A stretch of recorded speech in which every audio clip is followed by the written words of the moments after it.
பச்சை புடவைக்காரியாய் உன் தாய் மீனாட்சி நான் இன்று வந்திருக்கிறேன்.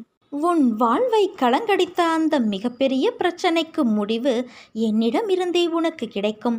இந்த முறை நீ என் சன்னதிக்கு வரும்போது நீ விரும்பிய வரத்தை நான் உனக்கு அளிப்பேன். அந்த பிரச்சனைகளை என் நாமத்தை சொல்லிக்கொண்டே சமாளித்து முடித்து விட்டாய். அந்த வினைகளை நேர்மறையாக நீ கடக்க முயற்சி செய்ததன் விளைவாக அந்த பிரச்சனை சம்பந்தமாக நீ வேண்டிய வரத்தை நான் உனக்கு வழங்கப் போகிறேன் குழந்தையே. உன்னை தேற்றுவதற்காக நான் 1000 முறை சமாதானம் கூறினேன். இதற்கு பிறகும் நான் கூறுவேன். ஆனால் நீயோ உன் மனதில் சுமையை இறக்கி வைக்கின்றாய். அதே சமயத்தில் சிறிது நேரத்தில் அதையே மீண்டும் சுமக்கின்றாய். மீண்டும் புலம்புகிறாய். ஏன், நான் பார்த்து கொள்ள மாட்டேனா? என் மீது உனக்கு நம்பிக்கை இல்லையா? உனக்கான அனைத்தையும் நான் சரி செய்து வருகிறேன். நீ என் மீது நிறைய அன்பு வைத்துள்ளாய். அது எனக்கு தெரியும். நீ ஜென்ம ஜென்மமாய் என்னுடைய உயிராய் இருக்கும் குழந்தை. உன்னை சரி செய்வது என்னுடைய பொறுப்பு. உன்னை ஒருபோதும் நான் வேதனைப்படுத்த மாட்டேன் குழந்தையே. உனக்கு இன்றைய நாள் வரை நண்பர்கள் காயப்படுத்தியிருப்பதை மட்டும்தானே நீ அறிவாய். ஆனால் உண்மையான நோக்கம் உன்னை காயப்படுத்துவதல்ல. அவர்கள் உன் அன்பை ஒரு பொருட்டாக கூட மதிக்கவில்லை. உன்னை கேலி பொருளாக மற்றவர்களிடம் சிரித்து உன் அன்பை அலட்சியப்படுத்திய வழி அது. நீ உரிமையாய் கோபம் கொண்டதை அவர்கள் சித்தரித்து சொன்ன விதத்தால் அவர்கள் முன் நீ கோபம் கொண்டவர்களாக தெரிய வைத்து உன் பெயரையே கெடுத்தார்கள். புது நண்பர்கள் அறிமுகத்தால் உன்னை அலட்சியம் செய்து பேச வைத்தார்கள். எதற்கு என்று அமைதியாக இருந்தாலும் உன்னை விடாமல் காயப்படுத்தி பதம் பார்க்கிறார்கள். அவர்கள் நம்பிக்கைக்கு உரியவர்கள் அல்ல என்பதற்காகத்தான் உனக்கு அதை பற்றிய விஷயங்களை புரிய வைத்து அவர்களிடமிருந்து உன்னை நான் விலக்கினேன். இனிமேல் எல்லாம் நல்ல நேரம்தான். உனக்கு அவர்களிடம் இப்படி பேசாமல் இருக்கிறோமே சரியா என்றுதானே யோசிக்கிறாய்? சரிதான். உனக்கு இந்த அமைதித்தான் நிம்மதி தரக்கூடியது. நீ போகும் பாதையை நான் வழி காட்டுகிறேன். அதனால் இது சரியா என்று யோசிக்காதே. நான் துணை நின்று பாதுகாப்பேன். ஏனென்றால் நீ என் உயிரான குழந்தை. நீ என் பரிபூரண அருளும் ஆசிர்வாதமும் அன்பும் பெற்ற என் செல்ல குழந்தை நீ. என் திட்டம் எப்பொழுதுமே சிறந்தது. சில சமயங்களில் செயல்படுத்தும் முறை தாமதமாகவும் வேதனையாகவும் இருக்கலாம். ஆனால் நான் மௌனமாக இருக்கும்போதும் நீ காத்திருக்கும் போதும் நான் உனக்காக சிறந்த சூழ்நிலைகளை தயார் செய்து கொண்டு இருக்கிறேன். அதை எப்போதும் நீ நினைவில் கொள். நீ கண் கலங்கும் போது கை கொடுத்து ஆறுதல் படுத்த நான் இருக்கும்போது எந்த துன்பம் உன்னை நெருங்கினாலும் புன்னகையோடு எதிர்கொள்.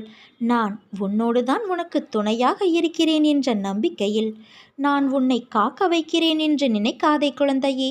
காத்திருப்பதின் பலனை நீ அறியும்போது நீயே கண்கலங்குவாய். அதற்கான காலத்தை அடைய நீ நெருங்கி கொண்டு இருக்கிறாய். நம்பிக்கையோடு இரு, நல்லதே நடக்கும். எந்த பிரச்சனை உனக்கு அதிகம் கஷ்டம் தருகிறதோ அந்த பிரச்சனையாலேயே நீ அதிகம் வாழ்க்கை பாடத்தை கற்றுக்கொள்வாய். எவ்வளவு தோல்விகளை சந்தித்தாயோ அவை அனைத்தையும் ஜெயிக்கப் போகிறாய். நான் உன் நிழலாக கூடவே வருவேன் குழந்தையே. வாழ்க்கையில் எதுவுமே காரண காரியங்கள் இல்லாமல் நடக்காது. வெட்ட வெளியில் வானில் இறைவனால் அமைக்கப்பட்டுள்ள இந்த உலகங்கள் அனைத்துமே காரண காரியங்களோடு திட்டமிட்டபடி இயங்கி வந்து கொண்டிருக்கிறது. இந்த உலகத்தில் உள்ள ஒவ்வொருவரும் தனித்தனியாக இதுவரை எடுத்த ஒவ்வொரு பிறவியிலும் வாழ்க்கையில் தினம் செய்த இப்போது செய்து வரும் ஒவ்வொரு வினைக்கும் சமமான எதிர்வினை ஒன்று இந்த பிரபஞ்சத்தில் பதிவாகி அதுவே உரிய காலங்களில் அவர்களுக்கு திரும்ப நடக்கிறது. மேலோட்டமாக பார்த்தால் இன்னார் செய்த செயல்களால் தான் இன்னாரெல்லாம் அனுபவிக்கிறார்கள் என்று தோன்றும். ஆனால் ஒரு நெருப்பு உன்னை சுட்டுவிட்டால் நீ நெருப்பின் மீது பழி சுமத்துவதில்லை. உன் கவனக்குறைவோ பிறர் வேலை உன் கெட்ட நேரம் என்று நினைக்கின்றாய். நன்கு யோசித்து பார்த்தால் தீதும் நன்றும் பிறர் செய்து வாரா என்பதும் நமக்கு நன்மை துன்பம் செய்பவர்கள் வெறும் கருவிகள்தான் என்பதும் நாம் முந்தைய பிறவியில் செய்ததே நமக்கு திரும்ப அந்த கருவிகளின் வடிவில் வருகிறது என்றும் உனக்கு புலப்படும். உன் துன்பத்தை நீயே பெருமளவு உனக்கு நல்ல காலம் வரும் வரையில் குறைத்து கொள்வாய். எல்லாவற்றிற்கும் பின்னால் ஒரு காரணம் நிச்சயம் இருக்கிறது. இறைவனே குரு வடிவில் வருவதால் அவரை நீ சரணடையும் போது இறைவனால் படைக்கப்பட்ட நீங்களே பிறர் குற்றங்களை மன்னிக்கும் போது உன்னுடைய பெரும்பாலான குற்றங்கள் உனக்கும் மன்னிக்கப்படும். எதிர்காலத்திலும் நீ குற்றம் ஏதும் செய்யாமல் நல்லவைகளையே செய்யும்படி இறைவனால் பார்த்து கொள்ளப்படும். என்னை நீ இறை வடிவத்தில் உள்ள குருவாக கருதி என்னை இறுகப் பற்றினால் மேலே சொன்ன வாழ்க்கையின் பொருளை உனக்கு உணர்த்தி உன்னை பொறுமையாக இருக்க வைத்து நாமத்தை ஜெபிக்க வைத்து எதையும் நீ அனுபவிப்பது முழுவதும் தெரியாமல் என் அருளால் இரும்பு போன்ற உன் கர்மாவை பஞ்சு போலாக்கி தலைக்கு வந்தது தலைப்பாகையோடு போயிற்று என்றபடி மட்டும் உன்னை அனுபவிக்க வைத்து அதிலிருந்து ஒவ்வொருவராக உன்னை விரைவில் வெளியில் வர வைத்து உன் விருப்பங்களையும் என் விருப்பங்களையும் நிறைவேற்ற செய்வேன். இதை நீ உறுதியாக நம்பு. அந்த நம்பிக்கையை உன்னை ஒரு வழிகாட்டியாய் அழைத்துச் செல்லும், பயணிக்கும். உன் விருப்பங்களையும் என் விருப்பங்களையும் அது நிறைவேற்றும். நான் என்னிடம் வருகின்ற சாந்தியற்ற மனதை உடையவர்களுக்கு நல்ல கதைகளை சொல்கிறேன், லீலைகளை செய்து காட்டுவேன். அது ஒரு ஆனந்தம். தாய்க்கு தன் குழந்தையின் விஷயத்தில் இருக்கும் சுயநலமே என்னிலும் இருக்கிறது. ஆரம்பம் என்ற ஒன்று இருந்தால் முடிவு என்ற ஒன்று உண்டு அல்லவா? நீ ஏன் இதுதான் உன் முடிவு என்று நினைக்கிறாய்?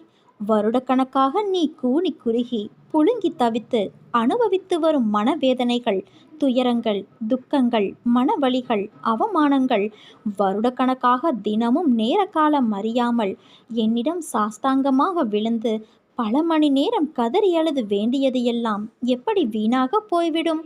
ஒவ்வொரு வினைக்கும் ஒரு எதிர்வினை ஒன்று உண்டு என்பது உனக்கு தெரியாதா என்ன?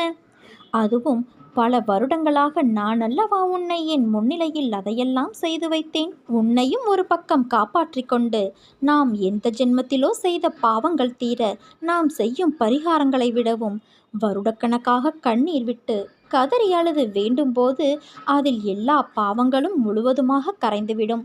இதை நான் அல்லவா உனக்கு அனுமதித்தேன்.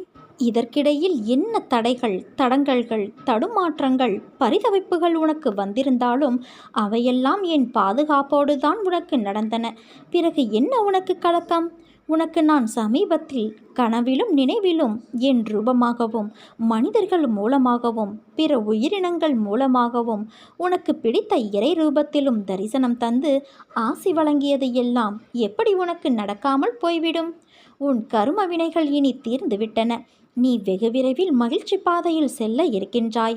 உனக்கு நடக்கப் போகும் நன்மை எல்லாமே இனி தானாகவே உன் முயற்சி எதுவுமின்றி திடீரென்ற என்னுடைய நேரடி வருகையால் கண்காணிப்பால் திடீரென நடக்கும். அப்போது உன்னுடைய துயரங்கள், துக்கங்கள், கவலைகள், கலக்கங்கள் அனைத்தும் சூரியனை கண்ட பனி போல விலகும். மகிழ்ச்சி, மன அமைதி உன் வாழ்வில் நிரந்தரமாக குடிக்கொள்ளும். அதை பெற்றுக்கொண்டு என்னை பார்க்க நீ விரைந்து வா. ஒரு இக்கட்டான சூழ்நிலையில் உன்னுடைய மனம் குழப்ப நிலைமையை சந்திக்கும். அப்படி சந்திக்கும் பொழுது மனம் உடைந்து போய்விடாதே. பொறுமையோடு என்ன நடக்கிறது என்பதை கவனித்து கொண்டே இரு. ஏனென்றால் என்னுடைய குழந்தைகளை எப்படியாவது காப்பாற்றுவதே என்னுடைய கடமையாகும். உன் வாழ்வில் வளமும் நலமும் பெற்று நிரந்தரமான நிம்மதியடைவாய். என் வார்த்தைகள் மீது நம்பிக்கை வைத்து நீ செயல்படு. உன் எதிர்கால தேவைகள் அனைத்தையும் நான் பூர்த்தி செய்வேன்.